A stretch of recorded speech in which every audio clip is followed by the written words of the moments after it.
আসসালামু আলাইকুম ফাইজান ভাই। ওয়ালাইকুম আসসালাম ওয়া রাহমাতুল্লাহ। কেমন আছেন নুমান ভাই? আলহামদুলিল্লাহি রাব্বিল আলামিন আলা কুল্লি হাল। আপনিও কি এই পথ দিয়ে টিউশনে যান? জি অবশ্যই, এই পথে তাড়াতাড়ি যাওয়া যায়। ফাইজান ভাই, আপনার কি হয়েছে? আমাকে নিয়ে ঠাট্টা করছেন? আমি এমন কি কথা বললাম? আরে ভাই, আপনার আর আমার বাম চোখের পলক পড়ছে। হে আল্লাহ, দয়া করুন। তবে কি সমস্যা?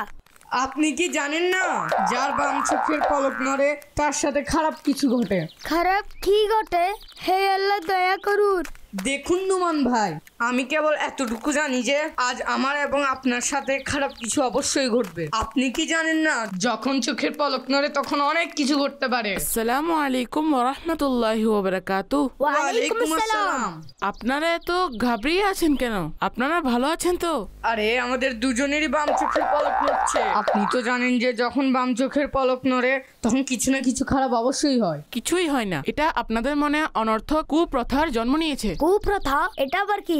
কুপ্রথার অর্থ হলো এই যে কোনো জিনিস, কোনো ব্যক্তি, কোনো কাজ, শব্দ বা সময়কে নিজের জন্য অশুভ মনে করা। যেমন কালো বিড়াল আমার সামনে অতিক্রম করলো, তাহলে আমার সময়টা খারাপ যাচ্ছে। কাঁচি নিয়ে খেললে ঘরে ঝগড়া হয়। এই সব কিছু কুপ্রথা এবং কুধারণা। আমাদের ধারণার শিকার হওয়া উচিত নয়। জাযাকাল্লাহ গোলাম রসুল ভাই, আপনি এসে আমার টেনশন দূর করলেন। তা না হলে তো ফাইজান ভাই আমাকে ভয় পাইয়ে দিয়েছিলেন। আসুন আমরা চলি, টিউশনের দেরি হয়ে যাচ্ছে।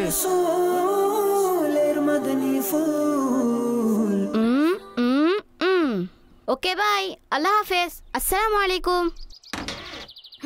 ও কালো বিড়াল, এখন আমি কি করি? ঘরে চলে যাই। বাবা, কি হয়েছে? টিউশনে যাননি?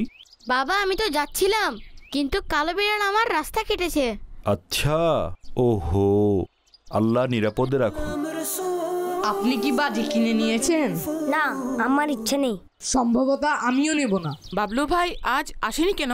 সম্ভবত কোনো সমস্যা হয়েছে। আমরা এক কাজ করি, বাবলু ভাইয়ের ঘরে যাই। কাল চলে আসবে গোলাম রসুল ভাই, তার ঘরে যাওয়ার কি প্রয়োজন? না ওসাইদ ভাই, আমাদের কোনো ক্লাসমেট যদি স্কুল বা টিউশনে না আসেন তবে তাদের খোঁজ খবর নেওয়া উচিত। তাই আজ আমরা তার ঘরে যাব। সম্ভবত বাবলু ভাইয়ের আমাদের কোনো সাহায্যের প্রয়োজন হতে পারে। ঠিক আছে, চলুন ইনশাআল্লাহ। ঠিক আছে, সন্ধ্যায় দেখা হবে এবং একসাথে বাবলু ভাইয়ের ঘরে যাব।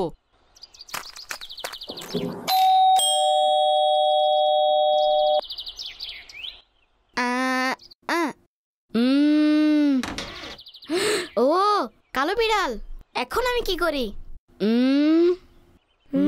এই কেমন আচরণ বাবলু ভাই? মানুষ দেখা হলে এগিয়ে আসে, সালাম দেয়। ব্যাস, আমি এর চেয়ে আর এগোতে পারবো না। আপনি কেন এগোতে পারবেন না? জি জি বলুন, কেন এগোতে পারবেন না? কারণ আজ কালো বিড়াল এই জায়গায় আমার রাস্তা কেটেছে। আচ্ছা, এই কারণে আপনি টিউশন আসেননি? জি, এই কারণেই আসিনি। বাবলু ভাই, এতে কিছুই হয় না। এটা নিছক অনর্থক কথা। জানি না এসব কুপ্রথার প্রচলন কোত্থেকে শুরু হয়েছে, অথচ এর বাস্তবতা বলতে কিছুই নেই। এসব কুপ্রথা গ্রহণ করা থেকে আল্লাহ পাক এবং আমাদের প্রিয় নবী সাল্লাল্লাহু আলাইহি ওয়া আলিহি ওয়াসাল্লাম নিষেধ করেছেন। যে কোনো কাজ করার সময় আমাদেরকে আল্লাহ পাকের উপর তাওয়াক্কুল অর্থাৎ ভরসা করা উচিত এবং সেই কাজটিকে সম্পূর্ণ করা উচিত। কোনো রকম সন্দেহ ও কুপ্রথার মধ্যে পড়া উচিত নয়।